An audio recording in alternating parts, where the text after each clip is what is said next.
Hi ಎಲ್ರಿಗೂ ನಮಸ್ತೆ. ಇವತ್ತು ಮನೆಯಲ್ಲಿ ಮಿಲ್ಕ್ ಬರ್ಫಿಯನ್ನು ಯಾವ ರೀತಿ ಮಾಡೋದು ಅಂಥೇಳಿ ನಾನು ಈ ವಿಡಿಯೋದಲ್ಲಿ ಮೇಲೆ ತೋರಿಸ್ತಾ ಇದ್ದೀನಿ. ಅದಕ್ಕೆ ಮೊದಲು ನಾನು ಡ್ರೈ ಫ್ರೂಟ್ಸನ್ನು ಈ ರೀತಿ ನೀಟಾಗಿ ಕಟ್ ಮಾಡಿ ಎತ್ತಿಟ್ಕೊಂಡಿದ್ದೀನಿ. ಈಗ ಬನ್ನಿ ಅದಕ್ಕೆ ಏನೇನು ಇಂಗ್ರೀಡಿಯೆಂಟ್ಸ್ಗಳು ಬೇಕು ಅಂತ ಹೇಳಿ ನೋಡೋಣ. ನಾನು 1/4 ಲೀಟ್ರಷ್ಟು ಹಾಲು ಮತ್ತು ಡ್ರೈ ಫ್ರೂಟ್ಸನ್ನು ಕಟ್ ಮಾಡಿ ಇಟ್ಕೊಂಡಿದ್ದೀನಿ. ಹಾಗೆ 500 ಗ್ರಾಮಷ್ಟು ಹಾಲಿನ ಪೌಡ್ರ್ ಇದೆ ಇದು. ಹಾಗೆ ನಾನು ತೋರಿಸ್ತಾ ಇರೋ ಬೌಲಲ್ಲಿ 1 ಬೌಲ್ ಸಕ್ಕರೆ ಮತ್ತು ಅರ್ಧ ಬೌಲ್ನಷ್ಟು ಬೆಲ್ಲ ಮತ್ತು 2 ಏಲಕ್ಕಿನ ಜಜ್ಜಿ ಈ ರೀತಿ ಪುಡಿ ಮಾಡಿ ಎತ್ತಿಟ್ಕೊಂಡಿದ್ದೀನಿ. ಈಗ ಬನ್ನಿ ಯಾವ ರೀತಿ ಮಾಡೋದು ಅಂತ ಹೇಳಿ ನೋಡೋಣ. ಮೊದಲಿಗೆ ಒಂದು ಪಾತ್ರೆಯನ್ನು ಇಟ್ಕೊಂಡು ನಾನು ಅದಕ್ಕೆ ಹಾಲನ್ನು ಹಾಕೋತಾ ಇದ್ದೀನಿ. ಇಲ್ಲಿ ಹಾಲು ಬಿಸಿ ಆಗೋದು ಏನು ಬೇಡ, ನಾನು ಗ್ಯಾಸನ್ನು ಆನ್ ಮಾಡಿದ್ದೀನಿ. ಆದರೆ ಹಾಲು ಬಿಸಿ ಆಗೋಕ್ಕೂ ಮುಂಚೆ ನಾನು ಹಾಲಿನ ಪುಡಿಯನ್ನು ಹಾಕೋತಾ ಇದ್ದೀನಿ. ಅದರೊಳಗಡೆ 500 ಗ್ರಾಮ್ನಷ್ಟಿದೆ ಹಾಲಿನ ಪುಡಿ, ಅದರೊಳಗಡೆ ಈಗ ನಾನು ಹಾಕೋತಾ ಇದ್ದೀನಿ. ಗ್ಯಾಸ್ ಆನ್ ಆಗಿದೆ, ಸಣ್ಣ ಊರಲ್ಲಿ ಇಟ್ಕೊಂಡಿದ್ದೀನಿ, ಸಿಮ್ ಫ್ಲೇಮಲ್ಲಿ ಇಟ್ಟಿದ್ದೀನಿ. ಹಾಗಾಗಿ ಹಾಲಿನ್ನೂ ಬಿಸಿ ಆಗಿಲ್ಲ. ಬಿಸಿ ಆಗೋಕ್ಕೂ ಮುಂಚೆನೇ ನಾನು ಕಲಿಸ್ಕೊತಾ ಇದ್ದೀನಿ. ಮಿಕ್ಸ್ ಮಾಡ್ಕೋಬೇಕು, ನೀಟಾಗಿ ಮಿಕ್ಸ್ ಮಾಡ್ಕೋಬೇಕು. ಹಾಲಿನ ಪುಡಿ ತುಂಬಾ ಸ್ಮೂತ್ ಇರುತ್ತೆ. ಹಾಲು ಜೊತೆ ನೀಟಾಗಿ ಮಿಕ್ಸ್ ಮಾಡ್ಕೋಬೇಕು. ಎಲ್ಲೂ ಕೂಡ ಗಂಟಿರಬಾರ್ದು. ಒಂದು ಸ್ವಲ್ಪನೂ ಗಂಟಿದ್ರೆ ಅಷ್ಟು ಚೆನ್ನಾಗಿ ಬರೋದಿಲ್ಲ. ಸ್ವೀಟ್ ಮಧ್ಯೆ ಮಧ್ಯೆ ಗಂಟು ಸಿಕ್ಕಿದ್ರೆ ಅಷ್ಟು ಚೆನ್ನಾಗಿರಲ್ಲಲ್ವಾ. ಹಾಗಾಗಿ ನೀಟಾಗಿ ಮಿಕ್ಸ್ ಮಾಡಬೇಕು. ನೀವು ವಿಸ್ಕರ್ ಇದ್ದರೆ ಅದರಿಂದ ನೀವು ನೀಟಾಗಿ ಮಿಕ್ಸ್ ಮಾಡ್ಕೋಬೋದು. ನಾನು ಇದರಲ್ಲಿ ಸ್ಪೂನಲ್ಲಿ ಮಾಡ್ಕೋತಾ ಇದ್ದೀನಿ. ನೋಡಿ, ಸ್ವಲ್ಪನೂ ಗಂಟಿರಬಾರ್ದು. ಯಾವ ರೀತಿ ಬರುತ್ತೆ ಅಂದರೆ ಕ್ರೀಮ್ ಥರ ಬರುತ್ತೆ. ಅಲ್ಲಿವರೆಗೂ ಕೂಡ ನೀಟಾಗಿ ಕೈ ಬಿಡದೆ ಹಾಲು ಹಾಕಿರ್ತೀವಲ್ಲ ಅದ್ರ ಜೊತೆ ಮಿಕ್ಸ್ ಮಾಡ್ಕೋಬೇಕಾಗುತ್ತೆ. ಎಲ್ಲವೂ ಮಿಕ್ಸ್ ಆದ ನಂತರ ಅದು ಕ್ರೀಮ್ ಥರ ಆಗುತ್ತೆ. ನೋಡಿ, ಕಾಣಿಸ್ತಾ ಇದೆಯಾ? ಕ್ರೀಮ್ ಥರ ಟೆಕ್ಸ್ಚರ್ ಬರ್ತಾ ಇದೆ. ಅದಕ್ಕೀಗ ಸ್ವಲ್ಪನೂ ಕೈ ಬಿಡಬಾರ್ದು. ಕ್ರೀಮ್ ಥರ ಆದ ನಂತರ ಅದಕ್ಕೆ ನಾವೀಗ ಸಕ್ಕರೆಯನ್ನು ಹಾಕೋತಾ ಇದ್ದೀವಿ. ನಾನು ಆವಾಗಲೇ ತೋರಿಸಿರೋ ಬೌಲಲ್ಲಿ 1 ಬೌಲ್ ಸಕ್ಕರೆಯನ್ನು ಹಾಕ್ಕೊಂಡಿದ್ದೀನಿ.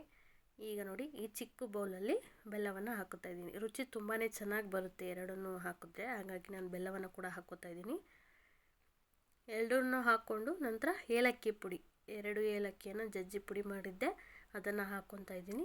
ಎಲ್ಲವನ್ನು ಹಾಕಿ ನೀಟಾಗಿ ಮಿಕ್ಸ್ ಮಾಡ್ಕೋಬೇಕು. ಮತ್ತು ಇವಾಗ ಉರಿತಾಗ್ತಾ ಇದೆ, ಬಿಸಿ ಆಗ್ತಾ ಇದೆ. ನಾವು ಕೈ ಬಿಡದೆ ಆಡಿಸ್ಬೇಕಾಗುತ್ತೆ. ಸ್ವಲ್ಪನೂ ಕೈ ಬಿಡಬಾರ್ದು, ಬಿಟ್ಟರೆ ತಳ ಸಿದೋಗೋ ಚಾನ್ಸಸ್ ಇರುತ್ತೆ. ಈ ಹಾಲಿನ ಪುಡಿ ಸ್ಮೂತ್ ಇರೋದ್ರಿಂದ ಬೇಗನೆ ಸಿದೋಗ್ಬಿಡುತ್ತೆ. ಹಾಗಾಗಿ ನಾವು ಕೈ ಬಿಡದೆ ಆಡಿಸ್ಬೇಕು. ನಂತರ ನಾನು ಸ್ವಲ್ಪ ಡ್ರೈ ಫ್ರೂಟ್ಸನ್ನು ಹಾಕ್ಕೋತೀನಿ. ಯಾಕಂದರೆ ಮಧ್ಯದಲ್ಲಿ ಕೂಡ ಸ್ವೀಟ್ ಮಧ್ಯ ಕೂಡ ಡ್ರೈ ಫ್ರೂಟ್ಸ್ ಸಿಕ್ಕಿದ್ರೆ ಟೇಸ್ಟ್ ಇನ್ನೂ ಚೆನ್ನಾಗಿರುತ್ತೆ. ಹಾಗಾಗಿ ಡ್ರೈ ಫ್ರೂಟ್ಸನ್ನು ಹಾಕ್ಕೋತಾ ಇದ್ದೀನಿ. ಅದನ್ನು ಹಾಕಿದ ನಂತರ ನೀಟಾಗಿ ಮಿಕ್ಸ್ ಮಾಡ್ಕೋಬೇಕು. ಮತ್ತೊಂದು ಸಲ ಹೇಳ್ತಾ ಇದ್ದೀನಿ, ಈ ರೀತಿ ಸ್ವೀಟ್ ಮಾಡಬೇಕಾದ್ರೆ ನೀವು ಜಾಸ್ತಿ ಉರಿನ ಇಟ್ಕೊಳ್ಳೋಕ್ಕೆ ಹೋಗಬೇಡಿ. ಕಡಿಮೆ ಉರಿಲೇ ಬೇಯಿಸಬೇಕು. ತಳ ಬೇಗನೆ ಸಿದೋಗ್ಬಿಡುತ್ತೆ. ಹಾಲಿನ ಪುಡಿ ತುಂಬಾ ಸ್ಮೂತ್ ಇರುತ್ತೆ. ನಾವು ಈ ರೀತಿ ಕ್ರೀಮ್ ಥರ ಆಗೋ ರೀತಿ ಮಾಡ್ತಾ ಇರ್ತೀವಲ್ಲ, ತಳ ಬೇಗನೆ ಸಿದೋಗ್ಬಿಡುತ್ತೆ. ಈಗ ಡ್ರೈ ಫ್ರೂಟ್ಸ್ ಎಲ್ಲ ಹಾಕಿದ ನಂತರ ನಾನು ಸ್ವಲ್ಪ ತುಪ್ಪವನ್ನು 2 ಸ್ಪೂನ್ ಹಾಕ್ಕೋತಾ ಇದ್ದೀನಿ. ತುಪ್ಪವನ್ನು ಹಾಕ್ಕೊಂಡು ಮತ್ತೆ ನೀಟಾಗಿ ಎಲ್ಲವನ್ನು ಮಿಕ್ಸ್ ಮಾಡ್ಕೋಬೇಕು. ತುಪ್ಪ ಸ್ವಲ್ಪ ಕೊನೆಯಲ್ಲೇ ಹಾಕ್ತಾಯಿದ್ದೀನಿ, ಯಾಕಂದರೆ ಇನ್ನೂ ಫ್ಲೇವರ್ ಚೆನ್ನಾಗಿರುತ್ತೆ ಅಂತೇಳಿ ಕೊನೆಯಲ್ಲೇ ಹಾಕ್ಕೊಂಡಿದ್ದೀನಿ. ಅದನ್ನು ಹಾಕಿ ಮಿಕ್ಸ್ ಮಾಡಿದ ನಂತರ ಈ ಹದಕ್ಕೆ ಬೇಯಿಸ್ಕೋಬೇಕಾಗುತ್ತೆ. ಆಗ ಸ್ವೀಟ್ ಮಾಡೋದಕ್ಕೆ ಪರ್ಫೆಕ್ಟಾಗಿ ರೆಡಿಯಾಗಿರುತ್ತೆ ಹಿಟ್ಟು. ನೋಡಿ, ಇಲ್ಲಿ ತೋರಿಸ್ತಾ ಇದ್ದೀನಲ್ಲ, ಈ ರೀತಿ ಬೆಂದಿರಬೇಕು. ಆಗ ಸ್ವೀಟು ಚೆನ್ನಾಗಿ ಬರುತ್ತೆ, ಟೇಸ್ಟು ಕೂಡ ಚೆನ್ನಾಗಿರುತ್ತೆ. ಜಾಸ್ತಿ ಏನು ಬೇಯಿಸೋದು ಬೇಡ, ಅದು ಗಟ್ಟಿಯಾಗೋವರೆಗೂ ಬೆಂದರೆ ಸಾಕು, ಕ್ರೀಮ್ ಥರ ಆಗೋವರೆಗೂ. ಈಗ ಒಂದು ತಟ್ಟೆಗೆ ಸ್ವಲ್ಪ ತುಪ್ಪವನ್ನು ಹಾಕ್ಕೊಂಡು ಅದನ್ನು ನೀಟಾಗಿ ಎಲ್ಲ ಕಡೆ ಸ್ಕ್ರಬ್ ಮಾಡ್ತೀನಿ. ಯಾಕಂದರೆ ಸ್ವೀಟನ್ನು ಅದ್ರ ಮೇಲೆ ಹಾಕಿದಾಗ ತಳ ಎಲ್ಲ ಅಂಟಾಗುತ್ತೆ. ಸ್ವೀಟ್ ಅಷ್ಟು ನೀಟಾಗಿ ಬರೋದಿಲ್ಲ ಅಂಥೇಳಿ ತಳಕ್ಕೆ ಮೊದಲೇ ನಾವು ತುಪ್ಪವನ್ನು ಸವರ್ತಾ ಇದ್ದೀವಿ. ಅದನ್ನು ಹಾಕಿದ ನಂತರ ನೋಡಿ, ನಾವು ತಯಾರಿಸಿರುವಂಥ ಮಿಶ್ರಣ ಅದನ್ನು ತಟ್ಟೆ ಒಳಗಡೆ ಹಾಕ್ತಾಯಿದ್ದೀನಿ. ತಟ್ಟೆ ಒಳಗಡೆ ಹಾಕಿಬಿಟ್ಟು ನೀಟಾಗಿ ಬಿಸಿ ಇರುತ್ತಲ್ಲ, ಸ್ಪೂನ್ ಸಹಾಯದಿಂದ ಸ್ವಲ್ಪ ಬಿಸಿ ಆರೋವರೆಗೂ ಸ್ಪೂನಲ್ಲೇ ಈ ರೀತಿ ಮಾಡ್ಕೋಬೇಕು. ನೀಟಾಗಿ ತಟ್ಟೆ ಏನು ಶೇಪಲ್ಲಿದೆ ಅದಕ್ಕೆ ನೀಟಾಗಿ ಈ ರೀತಿ ನಾನು ಮಾಡ್ಕೋತಾ ಇದ್ದೀನಿ. ನಂತರ ಸ್ವಲ್ಪ ತಣ್ಣಗಾದ ನಂತರ ಡ್ರೈ ಫ್ರೂಟ್ಸನ್ನು ಹಾಕ್ತಾಯಿದ್ದೀನಿ. ತುಂಬ ಬಿಸಿ ಇದ್ದಾಗ ಸ್ಪೂನಲ್ಲಿ ಹಾಕೋದಕ್ಕಾಗಲ್ಲ, ಅಂಟು ಬರುತ್ತೆ. ಸ್ವಲ್ಪ ಜಾಸ್ತಿ ತಣ್ಣಗಾಗೋದು ಬೇಡ, ಸ್ವಲ್ಪ ತಣ್ಣಗಾದ ನಂತರ ಈ ರೀತಿ ಡ್ರೈ ಫ್ರೂಟ್ಸನ್ನು ನೀಟಾಗಿ ತಟ್ಟೆ ಮೇಲೆ ಹಾಕೋತಾ ಇದ್ದೀನಿ. ಸ್ವೀಟ್ ಏನಿದೆ ಅದ್ರ ಮೇಲೆ ಎಲ್ಲ ಡ್ರೈ ಫ್ರೂಟ್ಸನ್ನು ಮಿಕ್ಸ್ ಮಾಡಿಬಿಟ್ಟು ಈ ರೀತಿ ಹಾಕ್ಕೊಂಡು ಈಗ ಕೈಯಲ್ಲೇ ತಟ್ಕೋತೀನಿ. ಯಾಕಂದರೆ ನೀಟಾಗಿ ಬರುತ್ತೆ ಶೇಪು.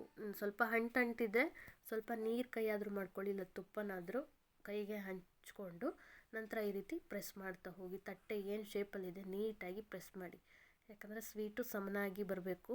ನೀವೇನಾದರೂ ಹೊಸಬ್ರಾಗಿದ್ದರೆ ನಮ್ಮ ಚಾನಲ್ಗೆ, ಈ ಚಾನಲನ್ನು ದಯವಿಟ್ಟು ಸಬ್ಸ್ಕ್ರೈಬ್ ಮಾಡ್ಕೊಳ್ಳಿ ಅಂತ ಹೇಳ್ತಾ, ನೋಡಿ ನಾನು ಈ ರೀತಿ ಪ್ರೆಸ್ ಮಾಡ್ಕೋತಾ ಇದ್ದೀನಿ. ನೀಟಾಗಿ ನಾನು ಸ್ವಲ್ಪ ತುಪ್ಪ ಮಿಕ್ಸ್ ಮಾಡ್ಕೊಂಡು ಕೈಗೆ ನಾನು ಹಚ್ತಾ ಇದ್ದೀನಿ. ಆ ರೀತಿ ಟೇಸ್ಟು ಬರುತ್ತೆ. ಹಾಗಾಗಿ ತುಪ್ಪವನ್ನೇ ಹಾಕ್ಕೊಂಡು ನಾನು ಕೈಯಲ್ಲಿ ಪ್ರೆಸ್ ಮಾಡ್ತಾಯಿದ್ದೀನಿ. ಈಗ ನೋಡಿ ರೆಡಿಯಾಗಿದೆ.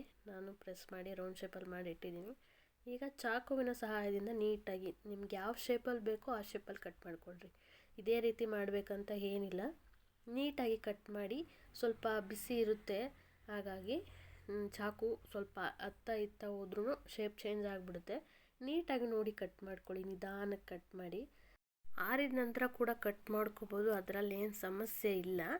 ಆದರೂ ನಾನು ಮೊದಲೇ ಶೇಪನ್ನು ಕೊಟ್ಟಿದ್ರೆ ನೀಟಾಗಿ ಬರುತ್ತೆ ಅಂಥೇಳಿ ಚಾಕುವಿನ ಸಹಾಯದಿಂದ ನೀಟಾಗಿ ಕಟ್ ಮಾಡ್ಕೊತೀನಿ.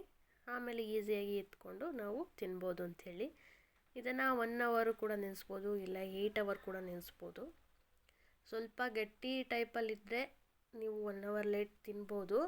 ಇನ್ನೂ ಸ್ವಲ್ಪ ತೆಳ್ಳಗೆ ಇದೆ, ಇನ್ನೂ ಸ್ವಲ್ಪ ಡ್ರೈ ಆಗಿಲ್ಲ ಅಂತ ಹೇಳಿದ್ರೆ ನೀವು 8 ಅವರು ವೆಯ್ಟ್ ಮಾಡಬೇಕಾಗುತ್ತೆ. ಆಗ ಇನ್ನೂ ಪರ್ಫೆಕ್ಟ್ ಆಗಿರುತ್ತೆ ಸ್ವೀಟು.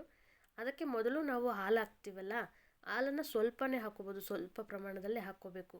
ಇಲ್ಲ ತುಂಬ ತೆಳ್ಳಗಾಗಿಬಿಟ್ರೆ ಸ್ವೀಟು ಚೆನ್ನಾಗಿರೋದಿಲ್ಲ. ಹಾಗಾಗಿ ಹಾಲನ್ನು ಸ್ವಲ್ಪ ಪ್ರಮಾಣದಲ್ಲಿ ಹಾಕ್ಕೊಂಡು ನೀಟಾಗಿ ನಾವು ಕ್ರೀಮ್ ಥರ ಮಾಡಬೇಕು ಅಂತ ಹೇಳ್ತೀವಲ್ಲ, ಅಲ್ಲೇ ನೋಡ್ಕೋಬೇಕಾಗುತ್ತೆ ನೀವು.